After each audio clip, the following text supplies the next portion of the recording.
story is that she'd waited for him to come back. She put on my wig, some of my clothes, pretended to be me. They talked. She'd enjoyed being me. He said he wanted to be with me. Then he took out a present, another mirror, just like the one he'd given her earlier. That unique present. She went crazy, smashed the mirror. They argued, screamed. He hit her. So she grabbed a piece of the mirror and just swung it round. She cut his throat clean open.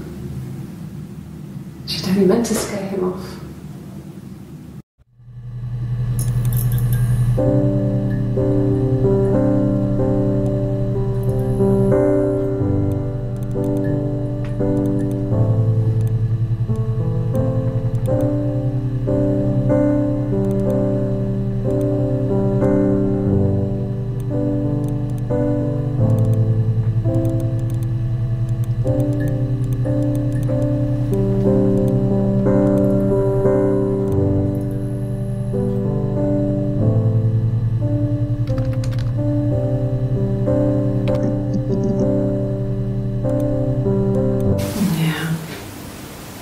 They'd gone to bed feeling ill, thinking it was flu or something. The neighbour called me, I had to use my key to let them in. We found them dead in their bed. And they'd been there for days. No one had noticed. Just awful. It was so soon after my miscarriage. In the worst year of my life. I'd been so happy to get married, and after that it was just like, fuck.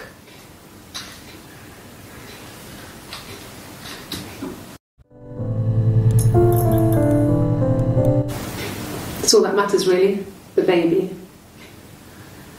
Simon's dead, but the baby, that's how he will live on. Our baby. It was supposed to be a secret. Just because Simon is dead doesn't mean I have to give up all his secrets. It doesn't have anything to do with what happened to Simon. No one murdered my husband because he cheated his expenses for a romantic weekend in Oxford. Rehearsed? You ask me the same question, you'll get the same answer. Is that your evidence? Of course I thought about what happened then. It's all I've thought about. My husband is dead.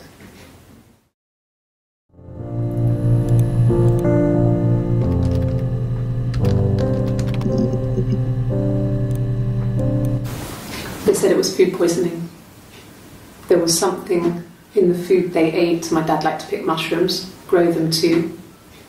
They said it was the mushrooms. It was hard to believe. Death caps. They have a skirt around the cap. My dad taught me that. But, the police had no reason to think it was suspicious. They lived alone. And no one had any reason to hurt them.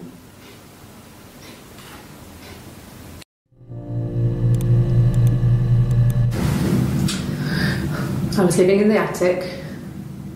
It was a very hard time. I was depressed, was still pretty sick of the STD. When I came down one morning,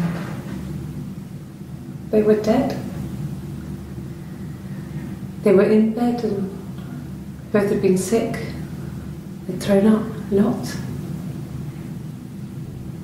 And I'd slept through it.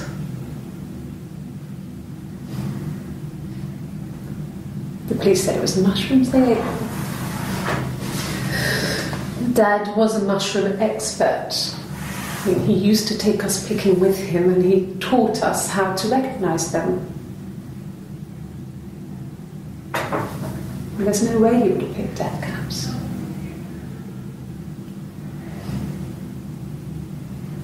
But the police believe that's what happened. They never even looked in the attic.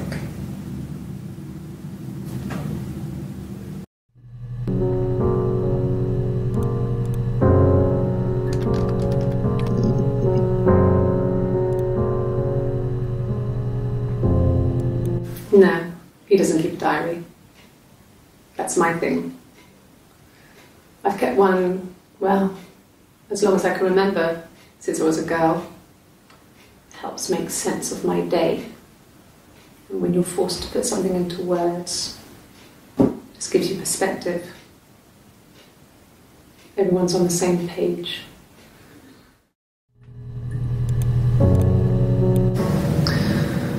Florence was a warm, kind person. But she was broken, I guess. When I found her diary, I also found a biscuit tin with other stuff in it. Older papers, letters, that kind of thing. Her story wasn't there. I never really spoke to her about it. I was far too young to really understand, I guess. I just put it together later, once I was older. She had loved children, planned to have a large family, but her husband died in the war. And that was back when you married for life. She never felt like she could marry again. Isn't that strange? She was a widow from her 20s. But, I mean, I guess it was different then. You know, you married for life and she felt she could never marry again. I guess it was harder, a war widow. One of the dead. I don't know, maybe there was more to it than that. I don't really know.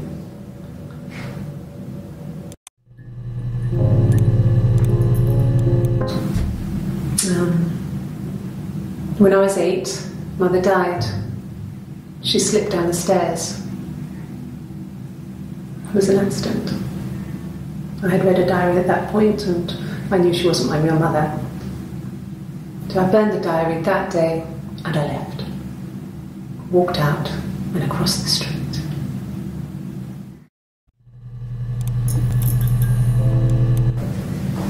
It just became our way of life. We would swap places and take it in turns to do things. And we were very careful. Whoever had been out that day would come back and write a detailed diary so that we were on the same page. We had a list of rules that said what we could and couldn't do in any given situation. It was exhaustive. We lived a second life through those rules. Rules for things that could only ever happen inside our imaginations. We would consider all the permutations of future events and agree rules to walk our way through them.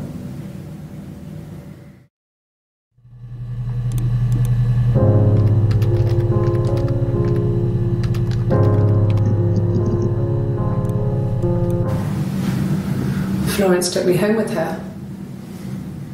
Mother hadn't been expecting twins and had a healthy baby. I guess she was just happy for Florence to clean up, take away the evidence that this was anything but a happy occasion.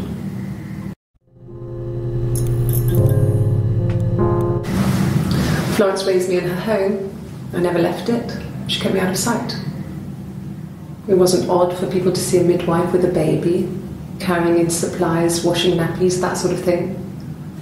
I never knew any different.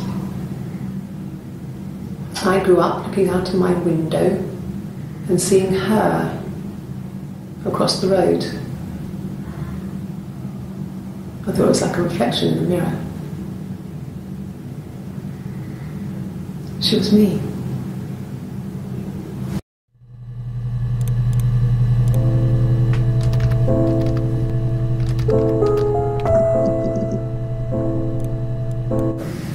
There were always princes and princesses. They were the special people, more important than the other characters in their stories. We knew we were like that. Twins.